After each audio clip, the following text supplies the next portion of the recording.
Bom, pessoal, tudo bem? Esse vídeo vai ter um cunho político, tá? Quem não quiser assistir, não assista, tá bom? Pessoal, eu escrevi há um tempo atrás, alguns anos, algumas histórias que eu queria fazer uma série. Eu até mandei para Netflix uma vez um esboço, tudo, sabe? Nunca consegui fazer. Eu tentei fazer aqui no Brasil, quem estava no meu grupo eu já mencionei essa história. Eu tentei fazer um projeto coletivo uma vez aqui no Brasil, para a gente poder se juntar, pessoas que eram artistas independentes, né, atores, e a gente contribuísse para a gente poder dramatizar essa história. Porque eu achei as minhas histórias geniais. Eram 7 histórias, onde basicamente eu envolvia 2 ciências, a psicologia e a neurologia. Eu queria mostrar como o poder da mente pode fazer a pessoa mudar completamente a sua percepção de realidade. Desde manipulação, hipnose, química, tudo isso que pode mudar a nossa percepção da realidade, como ela é. Nem tudo que a gente vê na realidade é verdade. Não sei se vocês sabem disso, mas muita coisa que a gente vê ou é um fator psicológico ou é um fator neurológico, tá? E era isso que eu queria mostrar em 7 histórias que eu escrevi, que eu achei, na minha opinião, genial. Aí eu tentei fazer um grupo aqui no Brasil, não deu certo, porque o brasileiro parece que tem uma vontade para tudo, né? Tem brasileiro que quer chegar no topo, mas não quer mover uma palha para isso, né? Não deu certo aqui o grupinho. Até porque a gente não tinha dinheiro, né? Por isso que eu tentei fazer um projeto coletivo.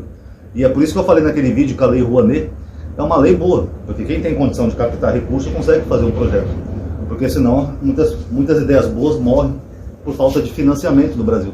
E uma das poucas leis liberal que nós temos no Brasil, e mesmo assim os bolsonaristas são contra, né? Eles acham na cabeça deles que o governo está dando dinheiro para as pessoas.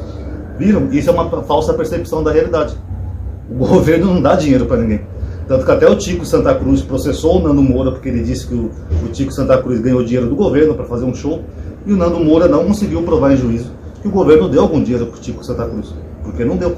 Mas na cabeça do bolsonarista, que na mente deles, eles acham que sim. O governo foi lá, pegou dinheiro e deu para o artista. Isso é uma falsa percepção da realidade.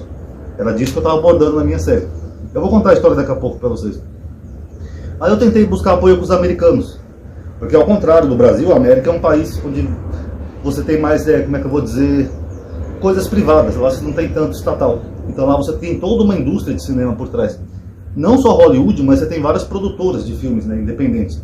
Tem um monte, Paramount, Universal, BGM, não, MG, sei lá, aquela outra lá, não é, Metro Goldwyn Mayer, acho que é MG. Enfim, tem um monte de produtora lá. Aí eu entrei em contato com os americanos, consegui até algumas propostas, né? E eu acabei fazendo amizade com um americano chamado Michael, que mora em Iowa, Estados Unidos. Ele sim está tentando dramatizar a minha história, ele já dramatizou uma, mas ele é muito ruinzinho, coitado, sabe? Ele é muito fraquinho, as produções dele são pior que a do Chaves, pra vocês terem uma ideia. E é um cara americano.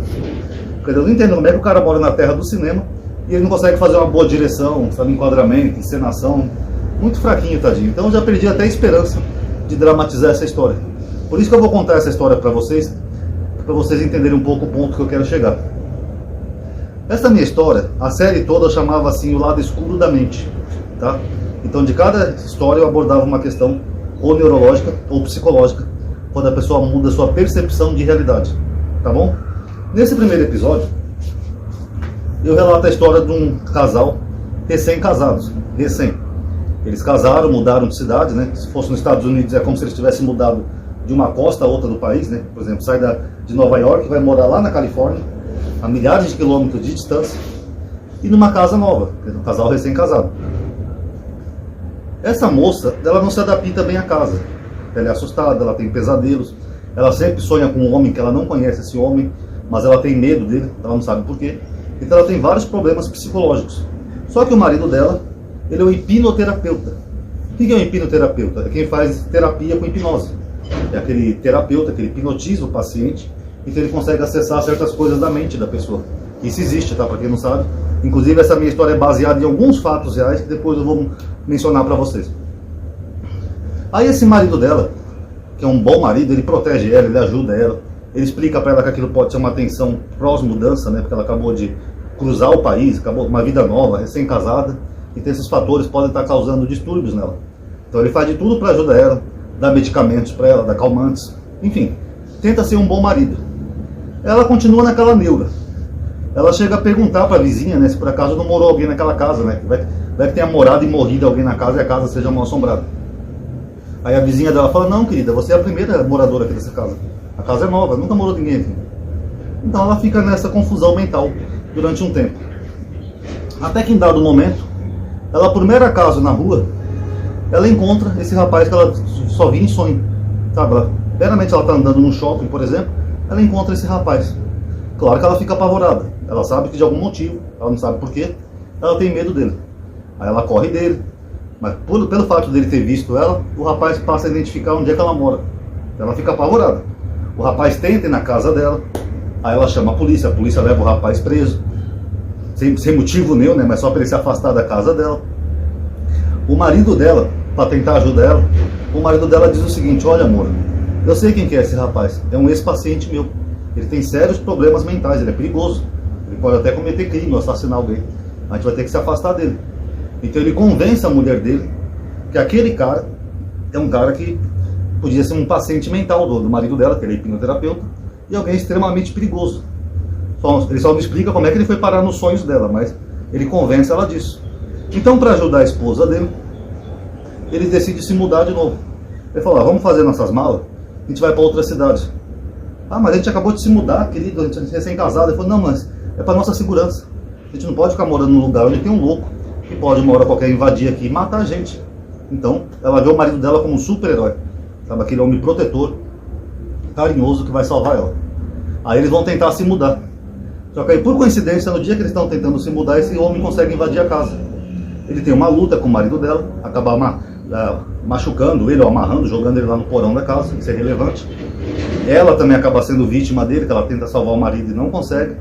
E ela começa a chamar ele de monstro. Seu monstro, eu te odeio, não sei o quê. Ela fala, tem um monstro aqui. Ele olha para ela, Ele olha para ela e fala, é verdade, tem um monstro aqui. Aí ele começa a fuçar nas coisas do marido dela. Ele acha as fitas do marido dela, que está nos Estados Unidos. A pessoa, quando faz uma sessão, ela é obrigada a filmar por lei. Inclusive, eu vou explicar por quê depois. Aí ele mostra a fita do marido dela fazendo uma terapia com ela mesma. Aí ele mostra para ela, tá vendo? Esse cara aqui não é seu marido. Ele era o seu médico. O seu marido sou eu. Ele te hipnotizou, porque ele apaixonou-se por você e fez você esquecer de mim. Fez você me odiar, sem nem saber por quê. Sendo que, na verdade, ele é um monstro. Ele trouxe você aqui para a Califórnia para você não ter contato com nenhum parente, um amigo, conhecido que pudesse te falar a verdade. Eu estou todo esse tempo te procurando. Na verdade, o seu marido sou eu. Vocês entenderam? Então, pessoal, nessa historinha que eu criei, eu queria mostrar algumas coisas nessa história. Primeiro, o abuso médico, que foi o que me inspirou a fazer essa história.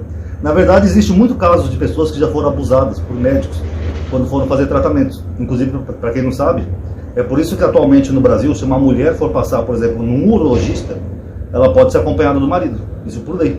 Tá? Então você, mulher que está vendo esse vídeo, se não sabe disso, fica sabendo. Justamente por causa disso. Se você tiver que passar por um urologista, seu marido pode acompanhar você. Se o médico não deixar, você pode chamar a polícia. É lei, tá? Pesquisem a lei que vocês vão achar na internet. Teve um caso aqui em São Paulo, uma vez, de um dentista, que ele dopava as pacientes e abusava delas sexualmente. Aí, no caso, era uma anestesia. A pessoa ia fazer um tratamento de dente, ele dopava a pessoa com anestesia e abusava sexualmente. Depois a pessoa se sentia estranha e não sabia nem por quê. Porque tinha sido abusada sexualmente. E já teve caso também de hipnose, de hipnólogos que abusaram de pessoas durante um transe hipnótico. Eu sei que a hipnose não é bem considerada ciência, né, por muitos, mas a hipnose ela funciona. Tanto que uma vez o Dr. Pirula, que tem o canal no YouTube, doutor não, acho que é só Pirula, não sei se ele é doutor, mas o Pirula ele questionava a hipnose, até que uma vez ele entrou em contato com um hipnólogo, acho que era o Pyong Lee, e ele foi hipnotizado. Aí ele falou, rapaz, o negócio funciona mesmo. Inclusive muitos pastores, para quem não sabe, do Brasil, eles fazem hipnose. Alguns mesmo sem saber, porque aquelas práticas dessas igrejas neopentecostais são táticas de hipnose. Desde o toque de Charcot, que é colocar a mão assim na cabeça, o tom da voz, tudo aquilo é um tipo de hipnose, para quem não sabe. A hipnose é tão poderosa que a pessoa sob um transe hipnótico, ela pode, por exemplo, comer uma cebola pensando que é uma maçã, sem chorar. A pessoa pode esquecer o próprio nome, pode esquecer o número, pode esquecer uma letra do alfabeto, tudo sob o poder da hipnose. Então, por isso que eu criei essa história, primeiro para mostrar isso, né, sobre o abuso médico. Por isso que em alguns lugares, que nem eu falei, eu não sei todos os lugares de cabeça, mas tem lugares que o médico ele é obrigado a gravar suas sessões, para evitar abuso. Então, ele é obrigado por lei a gravar as sessões. E o segundo motivo dessa história, pessoal, é que tem uma concepção muito antiga, que eu já falei aqui nesse vídeo, é mais velha que posição de cagar, que é uma arte da dominação, manipulação, que é quando você, para tomar o poder, você demoniza o outro, você projeta no outro aquilo que você é, a sua maldade, a sua crueldade, você projeta no outro, para você posar de herói, que vai salvar aquela pessoa do outro, só que na verdade a pessoa vai cair bem nas suas garras. Esse tipo de conspiração política já aconteceu muito na história da humanidade, gregos, romanos, Idade Média, etc. e tal. E essa tática de manipulação é tão conhecida que a Disney fez um desenho que eu descobri recentemente, que é um desenho de 1943, chamado A Fábula das Raposas. Vocês podem procurar no YouTube, que eu acho que deve ter. Imagina que deve ter. Que é muito legal, que a raposa ela quer comer as galinhas do galinheiro, aí ela começa a ler um livro, né, de táticas de manipulação. Ela fala, ó, primeiro você tem que causar um terror na cabeça das galinhas, aí você vai conseguir dominar elas, tá no livro. Aí ele pega um pedaço de madeira, desenha uma estrela, joga lá no pintinho bobalhão que tá lá no galinheiro, ele começa a gritar, o céu tá caindo, o céu tá despencando. Aí o pintinho fica apavorado espalhando essa mentira no galinheiro. Oh, o céu tá caindo, caiu uma estrela na minha cabeça, o céu tá caindo, o céu tá caindo. Aí o senhor Galo, que era o dono do... ele que comandava ali o galinheiro, ele fala, isso é bobagem, é só um pedaço de madeira, o céu não tá caindo. Aí a raposa lê o livro de novo, e no livro diz que ele só vai conseguir prevalecer se ele demonizar o galo, que é o líder deles. Ele falou, demoniza o líder. Assim que você demonizar o líder, eles vão ficar que nem ovelhas sem pastor, vão ficar livres para qualquer um poder arrebentar. Aí ele começa a espalhar uma fofoca lá no galinheiro, fala que o galo está ficando louco. Ó, o senhor Galo está ficando louco. Aquilo vai se espalhando. Ó, você soube que o senhor Galo está caducando? O quê? Ele está bebendo de novo? Eu não acredito. Aí fica as galinhas tudo naquela fofocaiada. Aí no final, a raposa consegue convencer eles que o céu está caindo e convence eles a fugir lá para uma mina, fora do galinheiro. Corram para a mina, fora do galinheiro, lá no lugar seguro.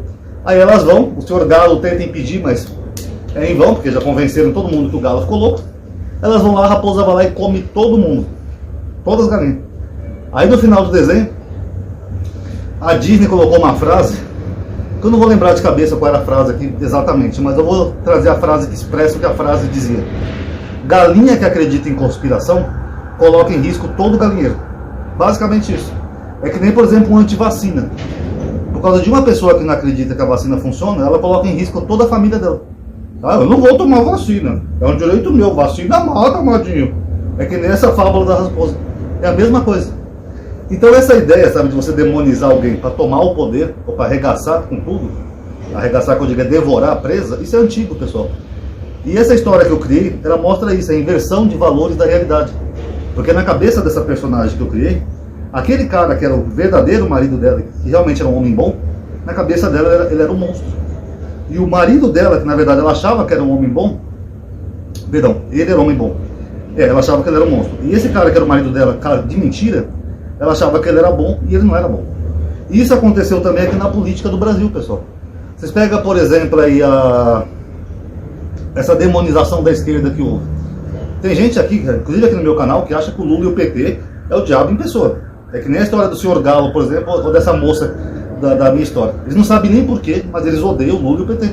Porque ouviram todas as galinhas e o galinheiro cocorecando, sabe? A mesma coisa. Não, o Lula é mau. Oh, o Lula é o maior ladrão do planeta. Você sabe que o Lula roubou a Petrobras? Oh, o Lula roubou o BNDES. Não, o Lula roubou até o Cristo Redentor, amadinho. É a mesma coisa. Eles não sabem nem porquê. Lula nem foi presidente. Vocês sabiam que o Lula não teve que devolver nenhum centavo nesse escândalo de corrupção? Por que ele não teve que devolver? Porque ele não roubou nada. Mas é a mesma coisa. Na cabeça dessas pessoas, a realidade delas foi totalmente distorcida. Quase que hipnotizada. E não tem jeito. Não adianta discutir, não adianta brigar, não adianta tentar argumentar. A realidade foi alterada. Na cabeça delas. É a mesma coisa. Por exemplo, o Lula só foi casado de novo quando ele ficou viúvo. Porque o Lula é católico. E a Igreja Católica determina isso, né? Que se você casa sem ser viúvo, você está em pecado. Já o Bolsonaro não só se casou 3 vezes, mesmo sem ser viúvo, como ele também teve um filho com uma amante. Aquele 04 dele, aquela mulher era amante dele, tanto que ele queria abortar o menino. Mas na cabeça dessas pessoas, Bolsonaro é um exemplo de moral e de virtude. Lula que é mau. O Lula, quando foi presidente, Ele não fechou nenhuma igreja. Ele assinou leis de proteção à igreja, ele assinou leis como, por exemplo, a lei da marcha para Jesus, lei de liberdade religiosa, tudo isso o Lula fez. Não teve uma igreja sequer no Brasil que foi perseguida no governo dele. Agora, estão convencendo todo mundo que se o Lula for reeleito, ele vai fechar as igrejas. Ah, o Lula é amigo do Maduro, do Ortega, da Nicarágua, Amadinho. Se o Lula ganhar, as igrejas vão fechar. Você sabe que o Lula quer fechar as igrejas? Está no programa de governo dele. É a mesma coisa. Sendo que o Lula nunca fechou uma igreja sequer. Quando no meu canal de humor teve um rapaz que comentou assim, que eu fiz uma piada do Bolsonaro. Você sabe que se o Lula voltar, você não vai poder fazer piada, sua liberdade vai estar ameaçada. Oxe, eu fiz piada na época do governo do Lula com o Lula, vários vídeos, não tive uma censurinha sequer, um xingamento, nada. Tinha total liberdade. Alguém teve a liberdade ameaçada aqui no governo do PT? Mas é isso que eles estão dizendo. Eles criaram toda essa conspiração, onde eles projetam no Lula exatamente aquilo que o Bolsonaro é. O Bolsonaro que é inimigo da liberdade, o Bolsonaro que está aí tentando dar um golpe a todo tempo, através de mentiras. Ontem mesmo ele estava reunido com as Forças Armadas. O Bolsonaro que tem vontade de fazer o Brasil virar uma ditadura. Mas eles projetam tudo isso no PT. Olha, se o PT voltar vai ter comunismo, vai ser uma ditadura no Brasil. Olha, você sabe que o Lula vai colocar uma ditadura no Brasil? Não sabia não, Amadinho. É a mesma coisa. É a velha fábula das galinhas. Eles projetam no Lula tudo aquilo que na verdade o Bolsonaro quer. Por isso que eu fiz aquele vídeo onde eu falei aqui no canal que bolsonaristas, eles são comunistas anticomunistas. Porque com tanto medo que eles têm desse suposto comunismo, o comunismo é o céu caindo na cabeça deles, que nem nesse desenho. Eles têm tanto medo do comunismo que para isso eles apoiam um cara que representa exatamente o comunismo como eles acreditam. Irônico, né, pessoal? Enfim, o Michael vai fazer essa história minha que está dramatizando. É que lá no estado dele tem muita neve, né? Iowa, tem períodos lá que neva muito, então ele não pode gravar o ano inteiro. Mas eu sei que não vai ficar muito bom porque ele é fraquinho. Mas que vale a boa intenção. Se um dia ele dramatizar essa história e concluir, eu mostro aqui pra vocês, tá bom? Então obrigado aí por ter assistido. Quem puder dar um like aí no vídeo, tá? Que vai estar ajudando a aumentar o alcance, a atividade. Obrigado aí por ter assistido. Paz a todos.